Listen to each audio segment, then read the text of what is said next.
जय हिंद दोस्तों। आज हम बात करने वाले हैं लोकसभा तथा राज्यसभा की। आज हम इसकी चर्चा करेंगे और ये जो पीडीएफ है आप टेलीग्राम से डाउनलोड कर लेना। तो बढ़ते हैं आगे।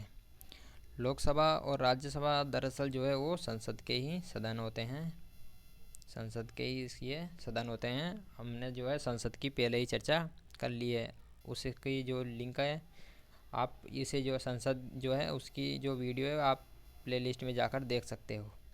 लोकसभा और राज्यसभा जो है संसद के ही जो है सदन होते हैं। तो चलिए देखते हैं इनके बारे में। लोकसभा जो है उसकी चर्चा संविधान का अनुच्छेद 81 में है तथा राज्यसभा की जो चर्चा अनुच्छेद 80 में इसकी चर्चा मिलती है।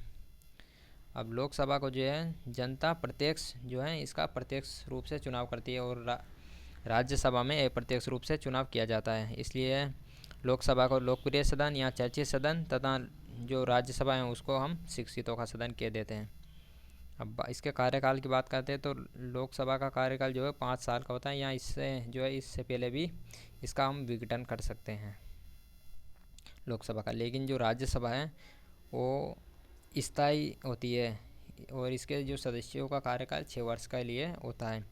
स्थायी किस लिए होता है? क्योंकि हर 2 वर्ष में जो है इसके 1/3 सदस्य इनका चुनाव हो जाता है, इसलिए इसे स्थायी रूप से मानते हैं।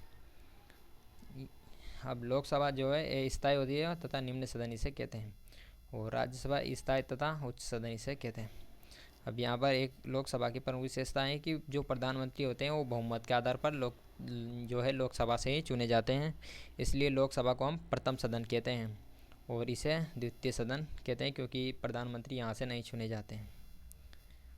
अब बात करते हैं आयु की, तो लोकसभा के जो सदस्य हैं सांसद हैं उनकी आयु कम से कम 25 वर्ष होनी चाहिए। वहीं लोकसभा में ये है उम्र 30 वर्ष होनी चाहिए। इसलिए लोकसभा को युवाओं का सदन तथा राज्यसभा को बूढ़ों का सदन या वृद्धों का सदन कहते हैं। अब बात करते हैं, मान लो कि लोकसभा तथा राज्यसभा में जो है शांति व्यवस्था के लिए कुछ नियम कायदे कानून या अधिकारी होना ज़रूरी है। तो इसके लिए क्या हुआ कि लोकसभा में तो होते हैं अधिकारी जिसमें कि अध्यक्ष तथा उपाध्यक्ष होते हैं, वहीं जो है राज्यसभा में सभापति तथा उपसभापति होते हैं। अब जो राज्यसभा में सभापति होते हैं वो भारत के उपराष्ट्रपति ही इसके सभापति होते हैं।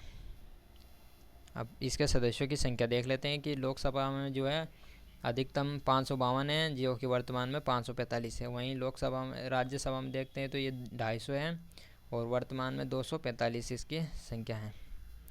और इसके अलावा अनुच्छेद 331 के तहत जो है राष्ट्रपति 2 एंग्लो इंडियंस को नियुक्त करते हैं।